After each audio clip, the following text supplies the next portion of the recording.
Môre julle? Môre.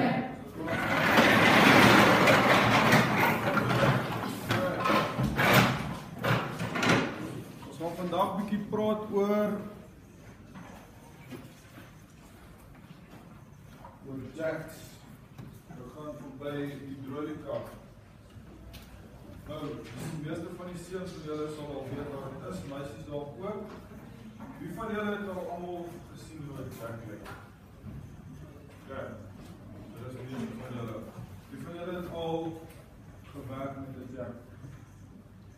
Dit is die meeste van die seuns ook weet. Okay, wat is die algemeenste gebruik wat ons 'n jack voorkom? Om 'n band op te ry. Band. 'n Kabels op te ry. Die kabels op die band op te ry. Okay. Nou, elke jack wat jy kry, jy 'n jack kan koop vir jou kar in 'n winkel. So dis nou verskillende tipes jacks. Ons gaan vandag kyk na die hidroliese jack. Nou, elke jack kan net 'n sekere hoeveelheid gewig optel. Met ander woorde, as jy 'n jack kan koop en jou kar weeg 1 ton, dan koop jy 'n 1 ton jack. As jou kar 6 ton weeg, dan koop jy 'n 6 ton jack. Daar was al 'n geval gewees, so 'n paar jaar terug, daar in Johannesburg, wat 'n trokdrywer gaan staan het met 'n paar wiel, moet hy 'n 2 ton jack gebruik vir sy 10 ton trok. Nou, wat gebeur het is die volgende, die ding het ontplof. Halfte van die trok se cab was weg en die drywer. Okay, so dit is 'n serious ding as jy daai goeders verkeerd doen. Ons gaan vandag kyk na die twee tipes jacks. Die eerste een is hidroliese domkrag. Nou, hier in die boek staan daar. Hidroliese domkrag is 'n voorbeeld van 'n hidroliese stelsel wat 'n klep en 'n reservoir gebruik. 'n Tipiese hidroliese domkrag word in figuur 3.13 getoon. Dit is een van die eerste huismasjiene om van die beginsels van hidrolika gebruik te maak. Gewoonlik moet die arm van die domkrag gepomp word om die motorkar op te lig. Soos die arm op en af heen en weer beweeg, pomp die insetseier olie uit die reservoir deur die een wegklep na die hoofsilinder, soos getoon in figuur 3.14. Elke beweging van die arm kom slegs 'n klein hoeveelheid olie in en lig so die motorkar elke keer 'n klein afstand op. Dit beteken dat die operateur slegs 'n klein krag hoef uitoefen om die groter lading te lig. Daai lading wat hulle daarvan praat, daai domkragarm, hoe korter die armpie is, hoe moeiliker gaan die opkom. Moeiliker gaan dit vir jou wees om daai jack te kry om op te lig. Nou, kom ons kyk daarna die beheer van hidroliese stelsels. Wanneer hidroliese stelsels in die praktyk gebruik word om 'n lading te druk of te lig, wil mens dalk die lading stop of beheer om te keer dat dit terugval nadat dit gehuis is. Een manier om dit te doen is om die uitsetseier te stop deur die insetseier stil te hou en dit nie te beweeg nie. Dit is nie 'n baie doeltreffende manier om te verhoed dat 'n lading wat deur die hidroliese huismasjien gelig word terugval nie. Dis hoekom altyd as jy by die huiswerk of waarop jy werk, as jy jou kar op die jack draai, hierdie regte backyard mechanics, wat hulle gewoonlik doen is, jy sit 'n snit onder die wiel, dus either 'n blok of 'n staal struktuur wat hulle onder die wiele sit. Die rede vir dit is, dit kan gebeur dat die jack ingee, in ander woorde, dat daar 'n lekkasie is of wat ook al, en dan gee daai jack in, en as jy onder die kar lê, dan weet jy wat die volgende stap is, dan is jy vrek.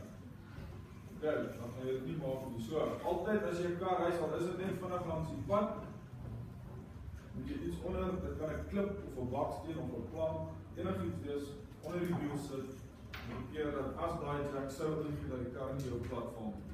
Verstaan dan dit so. Okay, gebruik van 'n klep om die lading te stop.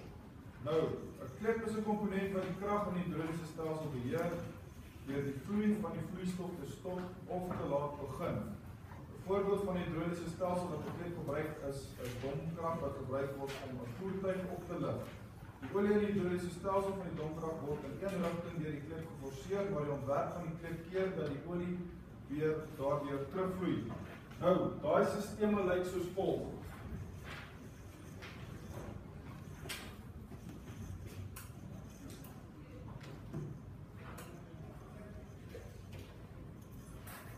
Hier is jou beheerstelsel. Ek kry maar net vir julle so wat dit in die industrie sal lyk.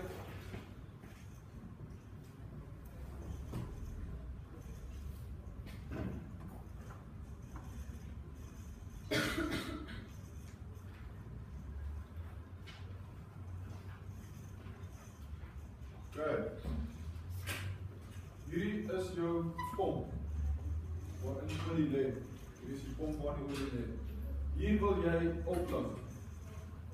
Hier is jou kar wat jy wil oplig. Nou hoe dit werk, hier is jou twee klippe. As jy hierdie arm optel, dan skuif hierdie klip skuif op. So met ander woorde, daai olie wat daardeur vloei word afgeforseer daar. Hy word daar afgekeer. So daar is geen vloei. Daar is geen vloei van die olie wat deurkom as hy daar is. Hy maak toe. Dan stop hy die armpie, dan staan hy armpie bo. Die oomblik wat jy hierdie armpie terugtrek, dan skuif jy die arm af hiernatoe. En daar vind vloei plaas. Met ander woorde, die hidrolika, die olie gaan nou deur die klep, beweeg hier in die stelsel af daarnatoe. Lig hom op. Dan trek jy terug, maar arm lig op.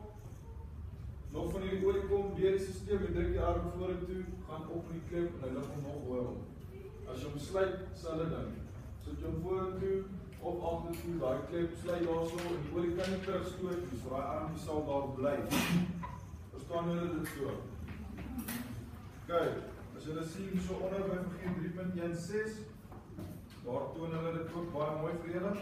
Daar kan julle sien die olie en die een wegklep. Al wat die een wegklep doen is die oomblik wat jy olie stoot van die een kant af.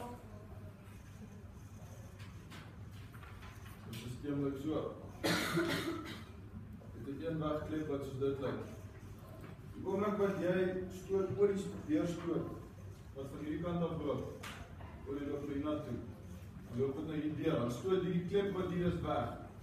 Dan vloei die olie in die systeem in. As jy stop, dan is al terugdrukking wat plaasvind. Dan beweeg hierdie klep terug soontoe, dan druk daai hoeke daar vas en hy seël hom. En daai stelsel is dan gesluit. Dan kan hy nêrens heen gaan nie. Dis dieselfde soos wat dit werk met 'n klein kraan op 'n besproeiingsstelsel. As jy wil hê die kraan met daai sprayers moet spuit, dan draai jy hierdie kraan oop en die stelsel werk sodat hy soontoe gaan, dan stoot hy daai klep oop en die water vloei daardeur. Die oomblik wat jy die stelsel wil verander, dan draai daai kraan toe na 'n ander kraan, daai kraan oop, soos by die water deurkom, stoot hy daai klep toe en die water kan nie weer terugstoot daardeur. Het julle almal dit so? Okay. Die gebruik van 'n reservoir om te help om 'n seier verder te beweeg. Kyk maar na figuur 3.17, daar sal julle die reservoir sien. Kyk by klep B en klep A. Daar is dit dieselfde prinsipes wat ek nou net vir julle verduidelik het. Behalwe daar gebruik hulle nou net twee balletjies. Kan julle dit sien? Okay. Dit mag dalk nodig wees om 'n lading hoër te lig as wat 'n enkel seierstootkrag kan doen. Dit is dikwels die geval met baie swaar ladings waar dit nodig word om 'n klein insetkrag en baie groot uitsetkrag om te skakel. Dit sal ons gewoonlik kry by stootskrag of gebrek egter waar daai tonne grond moet optel en daar aan die ander kant moet uitgooi. Daar hierdie hidroliese stelsel word die meeste gebruik op daai tipe voertuie. Daai werk moet doen wat moet grou in die grond, bak moet optel en moet uitgooi op 'n trekker om langs aan daai loop. Okay, dit beteken egter dat daar slegs 'n klein uitsetafstand behaal word. Wanneer die hidroliese domkrag byvoorbeeld gebruik word om die swaar lading van 'n motorvoertuig te lig, sal jy oplet dat een stootkrag die motorvoertuig slegs enkele sentimeter lig. Om 'n groter uitsetafstand te behaal, gebruik baie hidroliese stelsels 'n reservoir vir die olie. Die olie wat nodig is om die uitsetseier te druk, word in 'n afsonderlike afdeling of reservoir gestoor en word vrygelaat wanneer dit handig word. Die reservoir en twee een-wegkleppe stel 'n aantal insetlae van 'n pomp in staat om 'n reeks toenemende afstande beweeg te bring. Of wat dit sê is, elke keer wat jy afkom, stoot hy deur. As jy oplig, dan stoot van daai olie terug. Nou die oomblik wat die olie begin terugstoot, dan maak die klep toe. Dis op dieselfde soos met 'n lugpomp werk. Baie pompe wat jy kry, As jy afstoot, dan blaas hy lig uit, maar die oomblik wat jy optrek, dan hoor jy hoe sy hy lig bo in. Dit is dieselfde sisteem wat hulle hierso gebruik. Met ander woorde, elke keer wat jy lig uitblaas, dan blaas hy daarna toe, maar nou stoot daai gewig wat druk op daai klep, druk nou terug, maar nou wil jy nog olie in hierdie sisteem kry. So die oomblik waar daar drukking is, sluit hy weer toe, jy kry weer olie uit jou reservoir uit en jy pomp en hy pomp verder. En as jy daar by die reservoir weer terugkom, dan sluit hy weer hier en al wat hulle daar probeer sê is, dat elke keer wat jy dan so pomp en terugstoot, dan sluit hy en die klep kom maar oop. Sluit en oop, sluit en oop. En so bly hy die olie in daai sisteem instoot. En so lig die klep. So enigiemand wat vrae oor dit. Kijk. Nou, daai gevorderde hidroliese stelsel, baie almal van julle was nou by 'n karplek gewees, ek is seker. Nou daar waar hulle daai karre lig, hulle het so 'n klein pompie daaronder, so 'n klein pompie, waar daai 2 ton kar maklik in die huis in die lug optel. Soos julle ook al gesien het, so die oomblik wat daai kar op die regte hoogte op daai sisteem is, het hulle klampe wat hulle langs die kante inswaai, wat onder daai arms gaan lê vir ingeval die hidroliese sisteem dalk sou ingee. Kyk, so let bietjie op daaroor die volgende keer. Nou, vir huiswerk, bevoegdheidstaak 3.5. Hoe skryf jy daarna?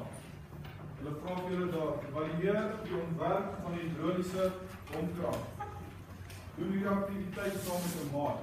Besluit watter een van julle die ontwerp van die flesdomkrag gaan evalueer en wie die ontwerp van die roldomkrag gaan evalueer. Al verskil tussen die twee is, soos jy kan sien daar by verkeer 3.19 en verkeer 3.20. Hulle werk presies dieselfde, die sisteem van die olie is net anders opgestel.